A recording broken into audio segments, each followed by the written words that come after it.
25শে বৈশাখ রবির উদয়ের দিন।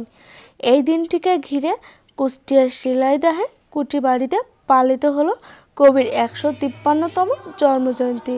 প্রধান অতিথি ছিলেন তথ্যমন্ত্রী হাসানুল হক ইনু। কুষ্টিয়ার শিল্পকলা একাডেমির শিল্পীদের গান পরিবেশনের মধ্য দিয়ে জন্মজয়ন্তী অনুষ্ঠান শুরু হয়। কবিগুরুর জন্মের দিনটি সারা বিশ্বে ছড়িয়ে থাকা বাংলা ভাষাভাষী মানুষের কাছে আনন্দঘন উৎসবে পরিণত হয়েছে। দেশের বিভিন্ন জেলার ও ভারতের পশ্চিমবঙ্গ থেকে এসেছেন অসংখ্য রবীন্দ্রপ্রেমী মানুষ। তবে 3 বছর ধরে কুঠিবাড়িতে রঙের প্রলেপন না থাকায় অসন্তোষ প্রকাশ করছেন রবীন্দ্র ভক্তরা।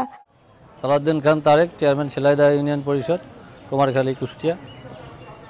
বিশ্বকবি রবীন্দ্রনাথ ঠাকুরের আজকে 153তম জন্মজয়ন্তী। সেই উপলক্ষে আজকে এখানে রবীন্দ্র জয়ন্তী পালন হতে যাচ্ছে এবং হচ্ছে। আমরা ইতিমধ্যেই আমাদের মাননীয় তথ্যমন্ত্রী হাসানুল হক ইনু সাহেবের মেলার উদ্বোধন করছেন। আসলে যাকে ঘিরে আজকে আমাদের অনুষ্ঠান, সেই বিশ্বকবি রবীন্দ্রনাথ ঠাকুরের কুঠিবাড়ি। সেই কুঠিবাড়িটায় আমরা দীর্ঘদিন দেখছি একটা, আমি বলবো যেটা আমার ভাষায় বিবস্ত্র অবস্থায় আছে।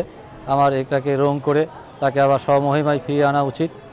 আপনারা এর মাঝেও শুনেছেন বা আমরা জানি, যেখানে দ্বিতল ভবনে একটা বড় আকারের ফাটল দেখা দিয়েছে এবং যে ফাটলটাকেই খুব কষ্টের সাথে বলতে হয় যে শুধু মনে হয় 1 কেজি সিমেন্ট দিয়ে উপরে একটু ফিনিশিং দেওয়া হয়েছে মেকআপ করার মতো, যেটা আসলে ফাটল সংশোধনের ভিতরে পড়ে না, যেটা যাকে আই ওয়াশ বলা হয়। এই রকম একটা সংশোধন করা হয়েছে।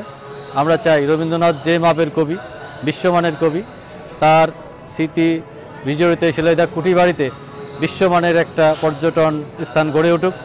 তার এই কুঠিবাড়িটাকে যাতে আরও শত বছর, 1000 বছর যাতে স্থায়ীভাবে ধরে রাখা যায়, সেই ব্যাপার সরকার পদক্ষেপ গ্রহণ করুক, এটা আমাদের সবার প্রত্যাশা। রবীন্দ্রনাথ কালক্রমে দীপ্তমান হয়ে আলোকিত করেছেন বাঙালির মুখ।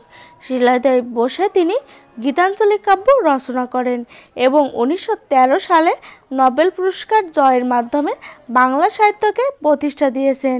বিশ্ব সাহিত্য অঙ্গনে রবীন্দ্র স্মৃতি হৃদয়ে লালন করে রাখতে কুষ্টিয়াবাসীর প্রাণের দাবি রবীন্দ্র বিশ্ববিদ্যালয়।